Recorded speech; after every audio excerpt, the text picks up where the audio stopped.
Olá, galera, tudo bom? Aqui quem tá falando é Cleitiane e hoje eu trouxe um tema para a gente refletir um pouco: plásticos.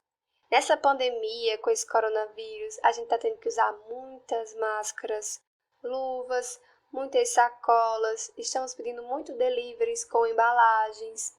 E aí, galera, o que é que está sendo feito com esses plásticos? Essa produção de plástico está aumentando?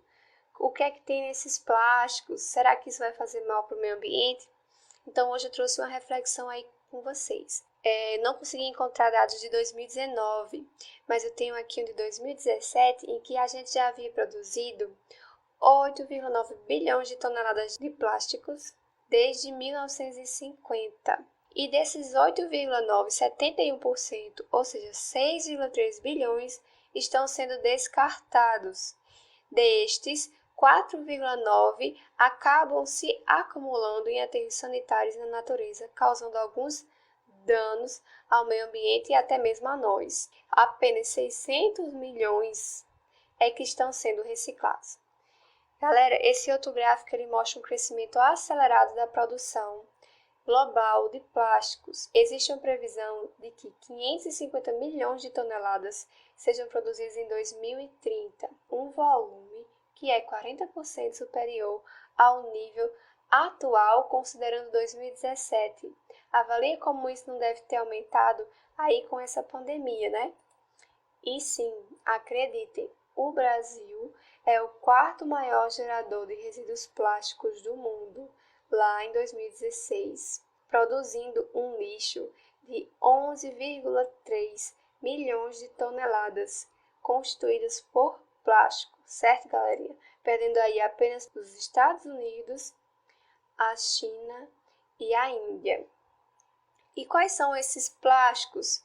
De que polímeros eles são constituídos? Galera, eu achei aqui um dado de 2015 que o polímero que é mais descartado é o polietileno de baixa densidade. Ele atingiu 57 milhões de toneladas, tendo sido produzidos 64 milhões de toneladas de plástico, certo? Então, um descarte aí muito elevado. E como é que é produzido? O que é esse polietileno, galera? O polietileno pode ser produzido por duas rotas, uma convencional e outra rota verde. A rota convencional é aqui a matéria-prima é a nafta oriunda do refino do petróleo. E essa nafta passa por um processo de craqueamento em que moléculas maiores são degradadas para moléculas menores utilizando catalisadores e temperatura. Daí, esse produto é purificado e então ocorre a reação de polimerização do etileno para produzir então o nosso polímero polietileno, certo? A reação utilizando uma rota verde, ela parte da cana-de-açúcar e o Brasil foi pioneiro nessa produção, vocês sabiam? A partir da cana-de-açúcar, ele faz a fermentação, em que é produzido o etanol, e aí esse etanol é desidratado para produzir o etileno. Essa é uma reação de desidratação, em que o etanol ele perde uma molécula de água e acaba sendo convertido para o etileno, que apresenta uma dupla ligação entre os carbonos, certo? E a partir daí, galera, segue a mesma sequência de produção que na rota convencional.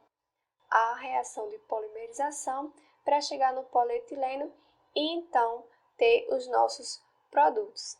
Muito legal utilizar uma fonte renovável.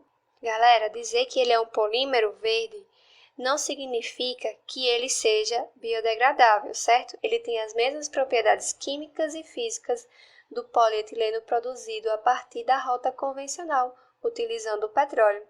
E, inclusive, existem polímeros que são de origem fóssil, mas que são biodegradáveis. Ficar atento a isso aí também, certo? Por isso eu trouxe algumas nomenclaturas para o plástico que constitui as sacolas plásticas que a gente vem utilizando aí muito durante essa pandemia, certo? Então a gente pode ter o plástico comum, que a matéria-prima é derivada do petróleo, o plástico verde, em que a matéria-prima é renovável, por exemplo, a cana-de-açúcar.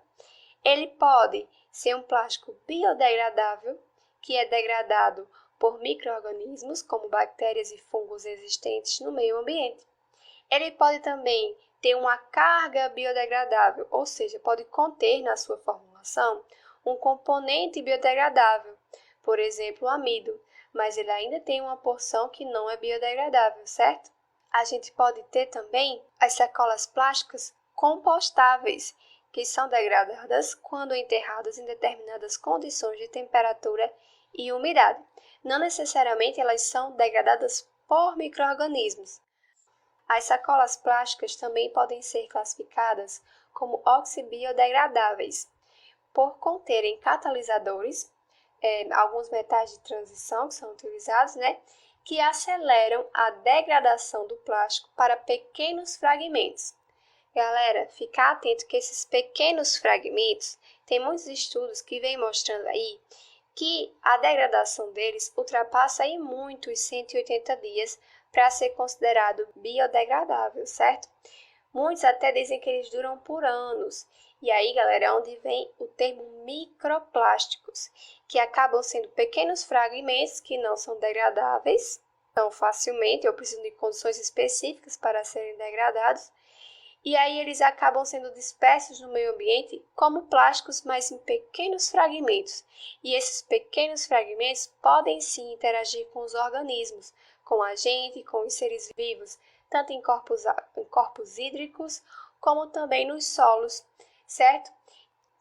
Hoje nós discutimos um pouco sobre os plásticos, em especial o polietileno.